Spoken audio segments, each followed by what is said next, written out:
Hey guys, welcome back to Beyond the Box Score, and I am your host Hayat. Today we're breaking down 5 college basketball matchups on February 13th. I will go through Hampton vs. North Carolina A&T, George Mason at George Washington, Yale vs. Dartmouth, Quinnipiac at Siena, and Iona vs. Canisius in this video. This is pure analysis and opinion. No guarantees, no locks, no promises, just how I see these 5 games setting up if everything unfolds the way it looks on paper. Alright, February 13th slate, let's get into it. Alright, let's get into this slate. Hampton vs. North Carolina A&T, the lean here is Hampton. Let me walk through why I keep landing there. So this one's at Kia Forum in Englewood, California, neutral site, part of the NBA HBCU Classic during NBA All-Star Week, and that matters to me because this is a Coastal Conference game being played on the opposite coast.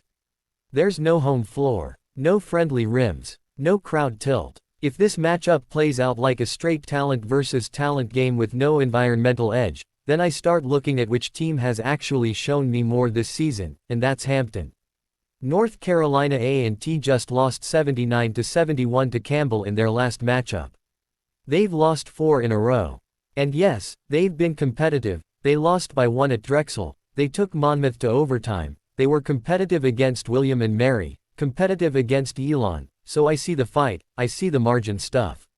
They're hanging around, but they're 9-14 on the year and 2-10 in conference. At some point, competitive losses still equal losses. Now Hampton is 12-3 on the year, 6-6 in conference. That's not dominant in league play, but zoom out. They won 77-74 over William and Mary. They had early tight victories over Stony Brook and Towson. They lost by 4 to UNCW, and in that game they scored 45 and allowed 49, which tells me that was a grind, a defensive slugfest. They also had a 4-point loss at Charleston. If this matchup plays out like those games, tight, physical, half-court, I trust Hampton's profile a little more. Now the line is interesting. Hampton laying a bucket, basically laying 2 points implied. That's it. That's what makes this uncomfortable. Because North Carolina A&T has been very profitable as an underdog. They've been profitable in conference play. Profitable on the road, covering games left and right in the underdog role. And they were previously catching a lot more than what they're catching here. Now they're catching fewer points. That's what connects for me. If they were catching a lot more than what they're catching here and still covering, now the market tightens it up, I have to ask why. This is also a team that needed conference play to beat a team inside the KenPom Top 200 and KenPom Top 300. Back-to-back wins over Hofstra and Towson came in that stretch.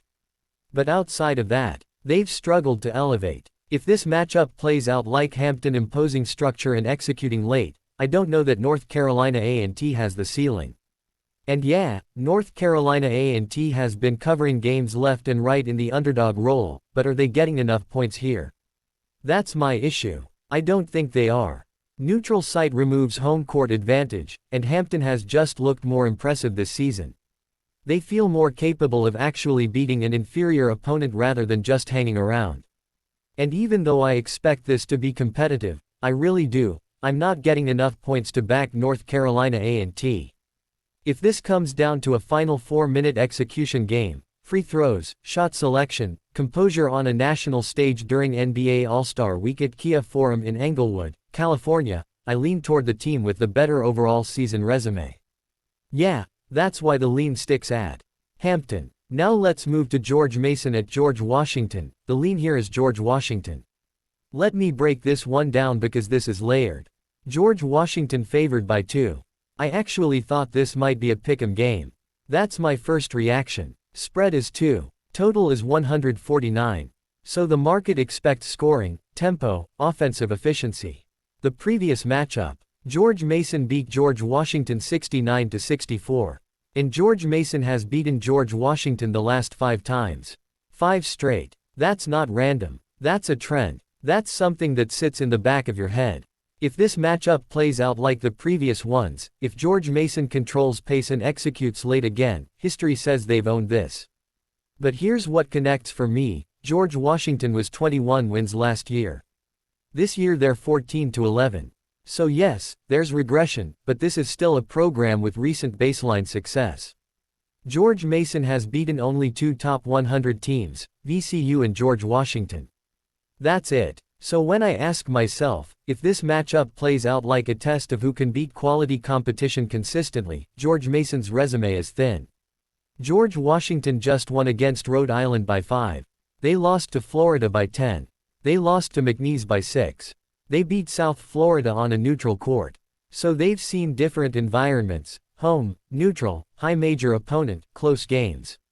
They've been battle-tested. George Mason is coming off a loss.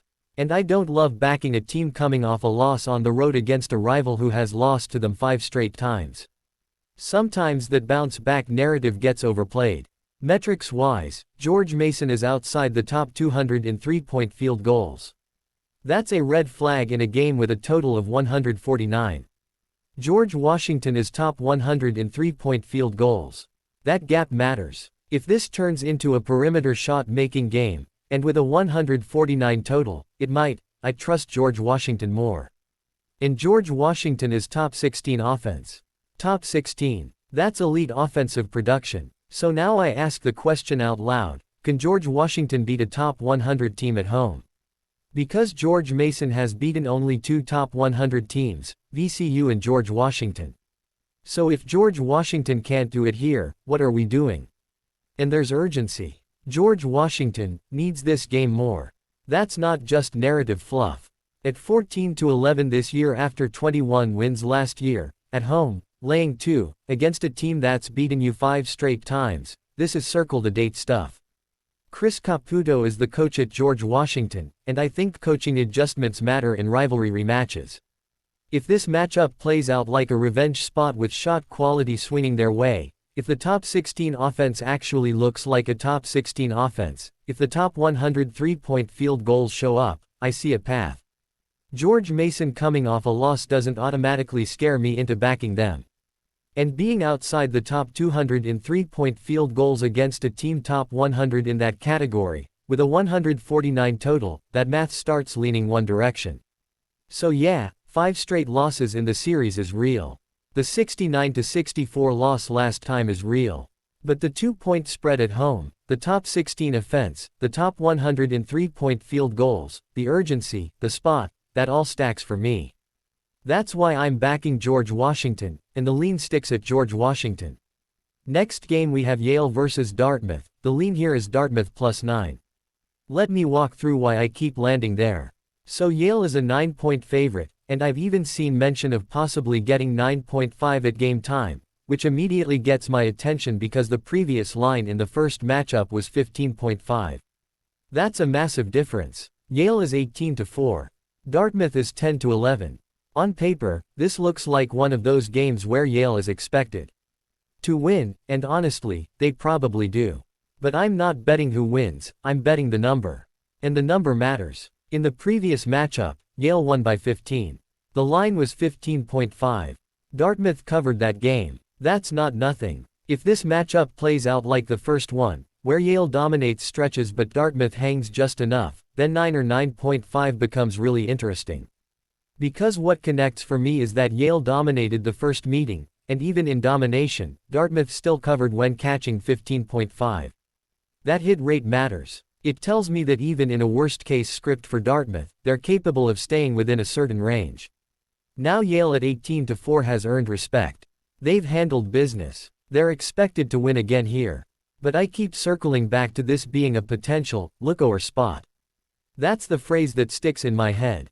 If this matchup plays out like a spot where Yale knows they're better, knows they already won by 15, maybe glances ahead on the schedule, maybe eases up late with a comfortable lead, that's when underdogs sneak inside numbers like 9 or 9.5. And think about it, previous line 15.5, now we're at 9. That's a significant market adjustment. Dartmouth is 10-11, not a great record, but not a disaster either. If this becomes a possession-by-possession Ivy League grind, and if Yale doesn't push for margin late because they're just trying to secure the win, I don't need Dartmouth to threaten outright. I just need them to stay within single digits. One path I see here is Yale controlling most of the game, up 8, 10, 12 at different points, but Dartmouth hitting enough late shots or avoiding a total collapse to keep it around 6, 7, 8. If the previous meeting was Yale by 15 with a 15.5 line and Dartmouth covered, then what happens when the line shrinks to 9? Or possibly 9.5 at game time? That's value territory for me. I'm not saying Yale isn't better. They are. I'm not saying Yale won't win.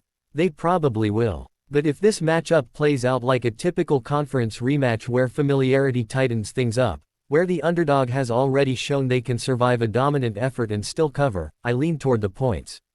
And the expectation for me is that Yale does not win by double digits. Yeah, that's why the lean sticks at Dartmouth +9. Quick pause. If you've got an even one lean you like so far out of these 5 games, hit that like button. Seriously, it tells me these full card breakdowns are worth the time and the deep dives. And if you want to help the channel grow, hit that subscribe button too. It takes 1 second for you, but it means a lot to the channel and keeps these February slates coming consistently. Now let's move to Quinnipiac at Siena. The lean here is Siena -4. Let me break this one down because this is a layered spot. Siena -4 with a total of 144. Both teams have 17 wins. Quinnipiac is 17-9. So right away, this looks evenly matched on the surface. But when I dig in, it gets more nuanced. They have not met this year. Last year Siena won 84-85. That game being 84-85 tells me these teams can score in bunches against each other, which makes the total of 144 interesting. But I'm focused on the side. Quinnipiac has won 3 in a row: Fairfield, Canisius, Niagara. Momentum on paper. But I'm not blindly buying it. I was not impressed with Quinnipiac versus Niagara. That's important. And yes, they played UCF, pretty tough, which shows some competitive upside. But when I look at the metrics, Quinnipiac is outside the top 260 offensively. That's a red flag for me laying points. No, but it is a red flag if I'm trying to trust them on the road as a short dog. Siena, on the other hand, is outside the top 300 effective field goal percentage. So this isn't some elite offense either. That's why 144 feels about right. But here's what connects for me: Siena typically does not lose back-to-back games except twice. That's a hit rate trend that matters. Siena comes off a loss to St. Peter's 70-65 on the road. So if this matchup plays out like Siena responding the way they historically do after a loss, then laying 4 at home against a team outside the top 260 offensively starts to make sense. And coaching matters to me here. Siena coach Jerry McNamara of Syracuse. That name carries weight. If this becomes a tactical adjustment game after a 70-65 loss to St. Peter's on the road, I trust a coach like Jerry McNamara to tighten things up. Both teams having 17 wins makes this feel even, but Quinnipiac is 17-9 and Siena's trend of avoiding back-to-back losses except twice sticks in my mind. One path I see is Quinnipiac's offense stalling because they're outside the top 260 offensively, Siena's defense forcing tougher shots, and Siena doing just enough offensively despite being outside the top 300 effective field goal percentage. If this is a grind around the 144 total, then 4 points at home isn't that much. And yeah, Quinnipiac has won 3 in a row: Fairfield, Canisius, Niagara, but I'm not overreacting to that, especially when I wasn't impressed with Quinnipiac versus Niagara.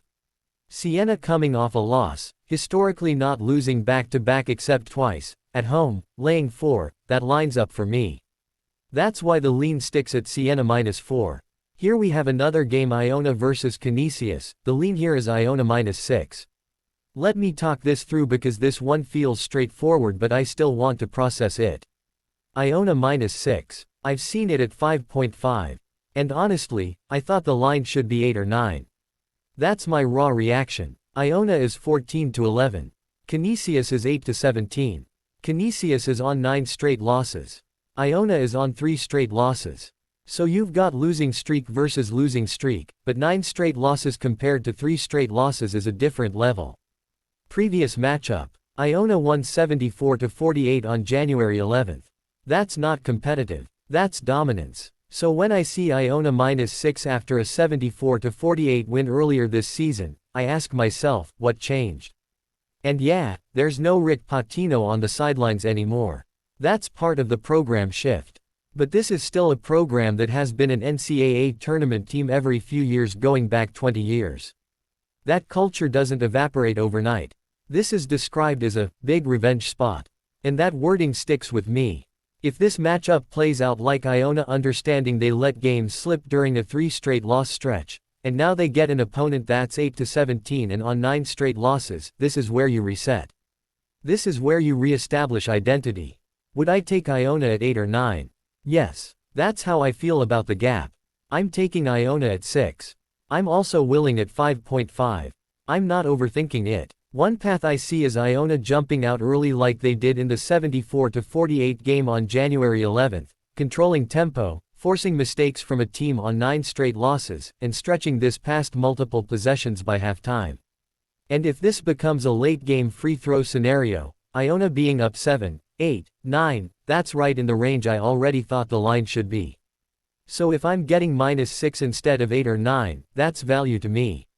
Even with no Rick Pitino on the sidelines anymore, even with Iona on 3 straight losses, the gap between 14-11 and 8-17, combined with the 74-48 previous result and Canisius on 9 straight losses, is too much for me to ignore. Yeah, I'm not overthinking it. That's why the lean sticks at Iona -6. Alright, that wraps it up for all 5 matchups on February 13th. As always, this was analysis and opinion only, nothing guaranteed, nothing promised, just me working through how these games could realistically play out if the spots connect the way they look on paper. I'm curious how you're seeing this slate, so drop a Z in the comments and tell me which game you're circling or if you're reading one of these matchups completely differently. I read all of it.